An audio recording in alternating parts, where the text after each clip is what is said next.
everyone, and welcome back to our Thursday edition of our April break crafting fun. Today we're going to be doing some veggie printing. So typically printing is done with a stamp, one that you can create with tools and all that, but what we're going to be using today is our vegetables and our fruit. And then you would apply, using a brayer, you would rub it in ink and then apply it to whatever surface you want to stamp. Today we're going to be using a few different items to do our veggie printmaking, and I'll go over that right now. Okay, so we're gonna go over all the supplies that we need.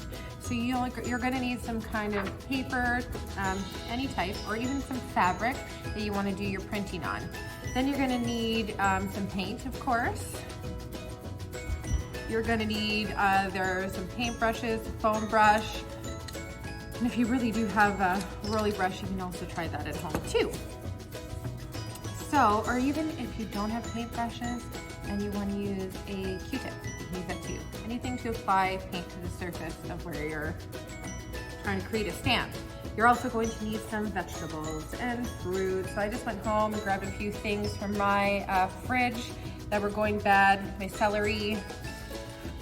I didn't get to make my soup because it was just too warm. Some onion. I've got potato, and then I cut different shapes into my potato. So that one, a triangle. I cut the tip of my orange or yellow pepper, and then I also thought, why not try kiwi? We'll see if that print can show up, and maybe even the orange. And then I cut out some of the stuff in the orange. See how cool that might look? It might even look like a flower. So I'll show you how to get started now. Okay, so I forgot to mention, if you didn't see it in the ad, that you're gonna wanna make sure that you're using a sharp knife to cut your fruits and veggies, just to make sure that you really get all the detail, which is kind of nice. If you're using a sharp knife, there should be an adult around. Okay, so our next step, I just put some paint onto a little tin pan, and then I'm gonna try a few different ways. I'm gonna show you how it looks like when you're using a paintbrush and a foam brush. So how about we start with our celery. Now you can take the celery apart and just have little elbow shapes, or I thought it would be really nice to keep together because it almost might look like a flower. So we're going to do a purple flower. I'm gonna push it onto the end, and you don't want to put too much paint, then the details don't show up as nice. Okay, so once the surface has covered with paint, then you can apply it. I'm gonna do it down the middle, I think. Press. Ta-da! That's super pretty. I'm gonna do a few of those across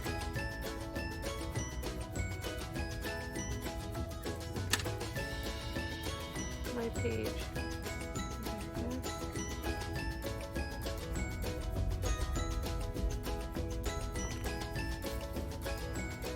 Okay, so I'm gonna do that a few times. I think I'm gonna go across. I wanna do some like lines, kind of maybe something really pretty. Let's try a different shape, maybe,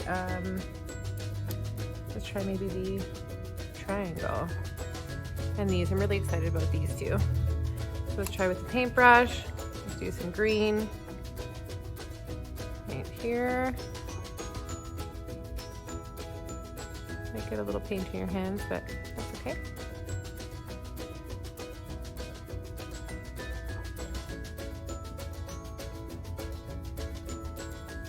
Then push down. Ta-da. Do it again. Don't need a lot of paint. Maybe I'll try changing the angle a little bit.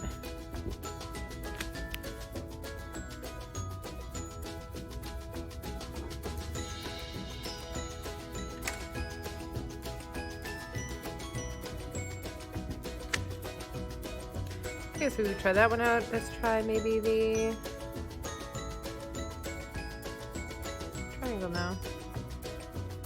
And the cool thing about using potatoes is you can basically cut out whatever pattern that you want.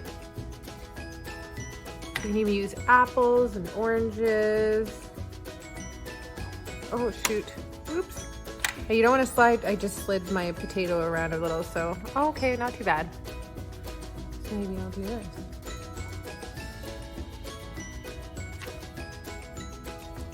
Apply a little more paint.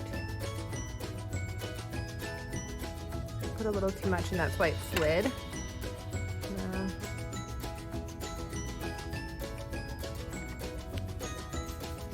There, so you can just continue to do, ooh. Let's try this one. I think it kind of looks like a clover even, which we might want to try using green, or let's do blue, because maybe it'll look kind of like a flower too. And kids can have a lot of fun creating different patterns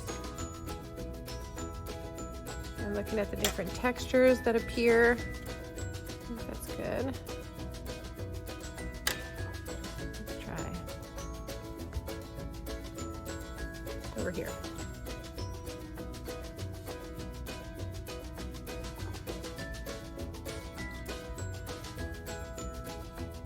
Super fun. And even if you put, like, I don't know, I'm not sure that a toothpick would really work, but you know those little things that you use to hold your corn on the cob when you're eating it? Maybe one of those, poke that into here and it'll be like your handle to use your stamp.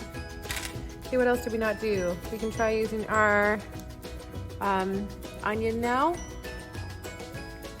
Let's do, we didn't do pink yet. I'm not sure if this will show up or not. Oh, nice. We'll do a little bit of blue and a little bit of pink.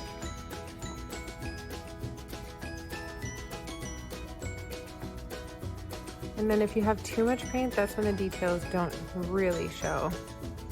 Okay, here we go.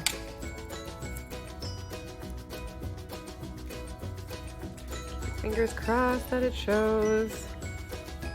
A little bit. It might be hard to see on the camera, but it kind of does. And another one, our orange.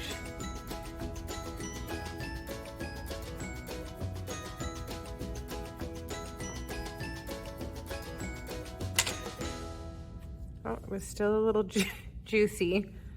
Don't mind that. Oh no, a little too juicy. Okay, so maybe if you're using oranges, let them dry out a little bit longer. Okay, and then we'll do, I don't know, I kind of dabbed this one.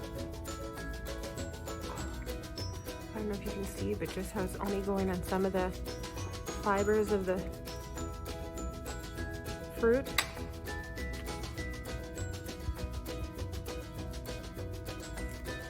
Ooh, that one turned out cool. And then our very last one is our kiwi. We'll go with green. I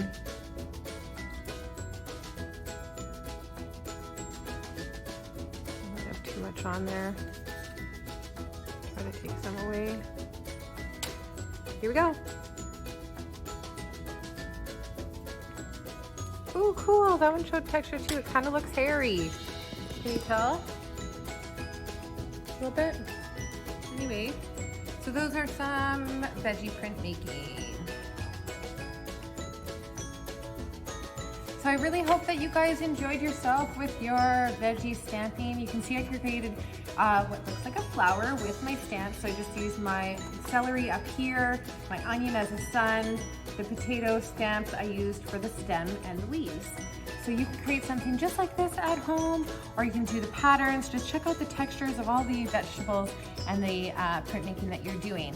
So please do share with us your artwork that you create by posting a picture and using hashtag Timmins Museum, or you can send it to us on our Facebook, or post it even on our Facebook page under one of our ads. We love to see the work that you guys are doing at home. Stay tuned for tomorrow's virtual workshop series for April break. Thanks for tuning in.